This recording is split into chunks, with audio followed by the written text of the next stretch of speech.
More signs of disarray within the Democratic Party this morning. After last week's state convention in Nevada, Bernie Sanders supporters turned violent, some of them protesting, throwing chairs as they fought over delegates. It got so bad, the state's Democratic chair got death threats. Here's one. I just wanted to let you know that I think people like you should be hung in a public execution to show this world that we won't stand for this sort of corruption. You're a fascist. Fascist! I was interested in your dictatorship. Just had a few questions regarding how I need to vote for the dictator in November, Hillary.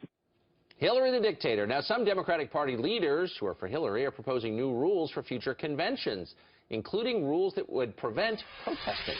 Here to weigh in, former Hillary Clinton campaign advisor and Fox News contributor Jamu Green. Jamu, it's good to see you this morning. Good morning, Tucker. So wouldn't the Democratic Party be on the side of people expressing their opinion? Here you have the Hillary-focused establishment trying to squelch free expression on behalf of Bernie. What do you think of that? No, not at all. I think it comes down to making sure that all voices are heard. I've been on the other side of this. In 2008, I was shouted off of convention stages as a supporter for Hillary, but ultimately the party came together and we all backed President Obama.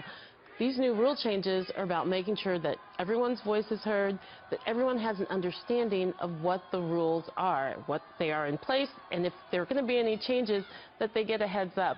There are a lot of new voters coming into this process. That is good for Democrats. As they come into this process, it's up to us as a party to make sure they understand the rules and that there are opportunities for their voices to be heard. It's so funny, though. I mean, I'm sure you catch the irony of the idea that all voices must be heard. On college campuses, only one set of voices are heard. When conservatives try to speak, they're shouted down. Liberals never say anything. They support it, of course. And yet, when it's a threat to Hillary Clinton, all of a sudden, everyone's got to shut up and obey. Do you see the irony there? Well, I disagree with the premise. I think college campuses should remain free spaces of discussion, and but there they're should not, be. and you know that. And well, so, but why aren't young liberals people standing are up and more saying, stop progressive, shouting Tucker. down? Right, that's fine. But they should allow other voices to be heard, no? Where are liberals when conservative speakers are shouted off the stage? Why aren't they standing up for those speakers as they are for Hillary now? Well, I think progressives have stood up for free speech in a leadership role for quite some time, but when it comes down to these new convention rules, you need to be able to make sure that if you're speaking for Senator Sanders, that you can be heard. If you're speaking for Hillary Clinton, that you can be heard as well. I'm for that. And I mean, ultimately, I both sides are going to come together. So, but the idea that Bernie Sanders, who in some states is getting over 90% of the vote of people under 30, he is the future of your party for sure, is a sore loser because he hasn't gotten out when Hillary in 2008 didn't get out until June. That's a little much, no? I mean, well, why doesn't he have a right to continue running? I think if you compare the two, certainly none of the Clinton campaign and none of her surrogates are asking him to get out of the race. What we're looking at, though, is how he's escalating the conversation of division when we should be moving together. And so that's a little bit concerning, but I think ultimately the passion, the energy, that 90% number you quoted, these new voters, this is good for Democrats. It's good for our ultimate nominee.